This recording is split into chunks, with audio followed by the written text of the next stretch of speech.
When you need a mortgage, don't stress at all. Just tune right in and give these guys. Good morning, YouTube. Today is Friday, May 15th. It is freaking springtime, I think, boys. What's going on? What's going on, fellas? Looks like I got the biggest coffee cup ever. It's as big as your head. Yeah, I don't know if it's spring. I don't know if it's summer. I don't know if it's winter. Thank God you live in Atlanta because you know what season it is. It's spring down there, but up here, we don't know. It was winter yesterday. Might be spring today. I think tomorrow and through Monday will be summer. I'm not sure. These years keep flying by. School's almost done. And we got a countdown yet for the kiddos? You know what, man?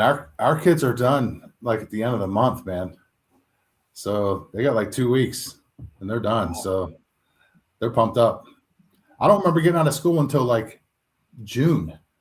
You know, it's like They don't got snow days anymore. You got those whatever they call them days. in service. School from home days. School from home. We got school from home, and Memorial Day is probably the earliest day it could ever be this year too. So that's playing into the factor. Yeah, but it is hopping out there. Everyone's doing this, doing that, planning vacations, and also buying homes. There's a lot of buying homes right now, but today we're going to focus on buying condos because believe it or not, guys, a condo, something with an association, completely different than buying a single family home. Yeah, and it's all going to be how it's listed in the deed and all the condo docs or HOA docs, I should say, as well, because that will determine how it is listed, you know, as that condo or the townhome, which is very important. And that's kind of what we want to go over today, of the importance of the difference between the two. Well, here's the importance, really. One, there's certain rules that we can talk about. Two,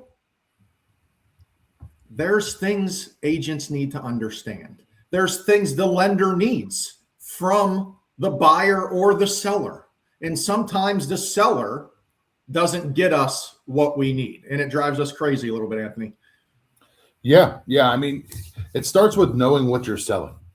It makes it even tougher if you ask the listing agent, you know, is this a condo or a PUD?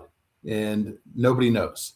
And you have to know what you're selling, because if you don't, and we go with one way and it ends up being another, it's going to create issues, especially if the place is not warrantable or anything like that. So knowing what you're selling and the client knowing what they're buying is going to be very important.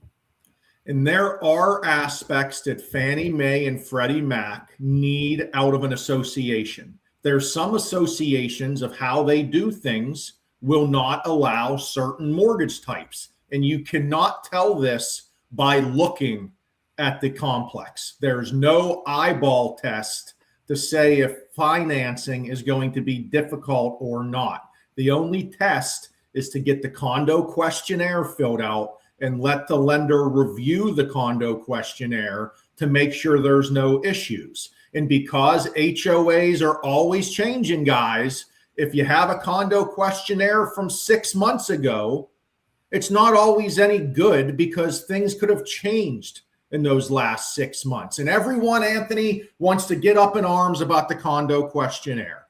We need it. We can't fill it out. And if you don't get it to us in a timely manner, it will 1,000% delay closing. And then we have all kinds of agents yelling at the lender about a delayed closing for documents they didn't get to the lender in time. Yeah, I mean, it's going to be required on any lending platform when it comes to condos and PUDs with an association. I mean, mainly the lender has to document and verify the ownership interest in those properties, whether it's primary residence, second homes, investments. If the builder owns more than 20%, you know, there's a lot of things that have to be verified to make it warrantable to be able to get residential financing on any program offered. So we need that questionnaire. The sooner we get it, the better. Usually comes over with the the resale packet. But if the agent and the seller can get that in advance, that could make the process smoother in the very, very beginning, and or we can let you know what type of financing we can do on that specific property. Well, my favorite is, and Anthony keeps using the term PUD, and that's a planned unit development. My favorite is, Tom, when someone will say, oh, that's a townhouse. Did you guys know a townhouse is not a type of, it's not a type of property? Yeah, townhouse is just what we call it, kind of a slang word, I guess we could say, in the real estate world. But when you're looking at how the deed's written and everything like that, you need to figure out who owns the land and what's, actually going on with that piece of property, as it will completely be different from a planned unit development or a PUD or a condo. And that's all going to be written out in the bylaws. And we'll also be able to tell, from different questions answered on the condo questionnaire. But you have to get these documents to us. We're actually even willing to help you figure out if it's a condo before you list it, if you get us the condo questionnaire. We are totally okay with seeing if it's warrantable, but we need the condo questionnaire. We're not going to go hunt down this condo questionnaire on our own. We're not calling the HOA for it. You have to do that as the real estate agent. That is your job. And eye test, I talked about that a couple minutes ago. How many times you get the call, oh, this looks like a townhouse?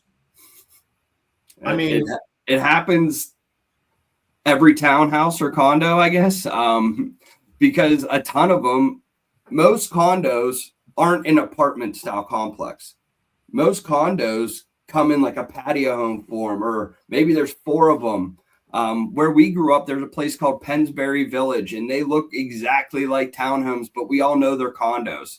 So it doesn't matter what the looks are. It matters what the documents say.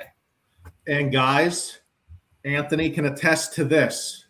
That little wrong information or confusion to the lender told PUD over condo can cause changes in interest rates, cause changes in financing, cause changes in a lot of items. It is a big deal. A lot of newer real estate agents will think condo, townhouse, PUD, they're all the same. It doesn't matter. And that could not be farther from the truth.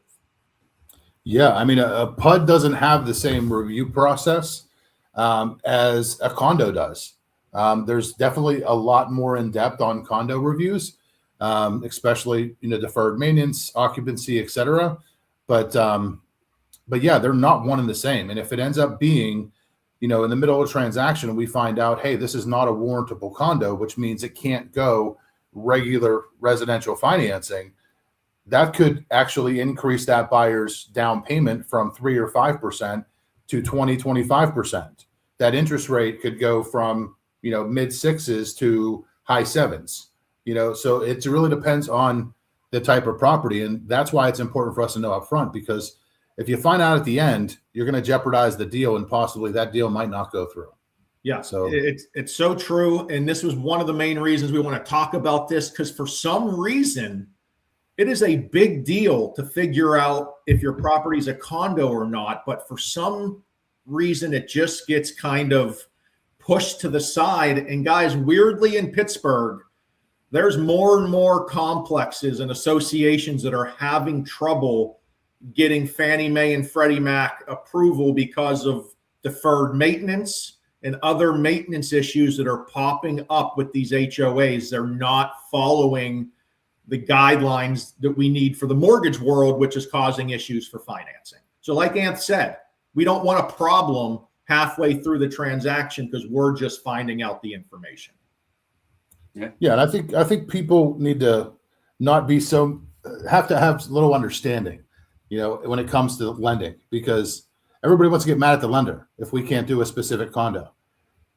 We are collateralizing that property by lending that client the money to be able to buy that property. So you have to understand, if we're lending the money to be able to go on that property, we want to make sure everything is in line. It's a good property. There's not major deficiencies as far as deferred maintenance that are going to have to be dealt with or could cause more issues in the future. So I don't think a lot of people understand that. They just want to close the deal, which is wonderful. We all want to help the client close the deal, but it has to be done the right way. Couldn't have said it better. Mr. Burko, take us out on this Friday. Enjoy the golf this weekend. Enjoy the beach-like weather, and have a good weekend. See you, boys. See you guys. Tom, Ryan, and Anthony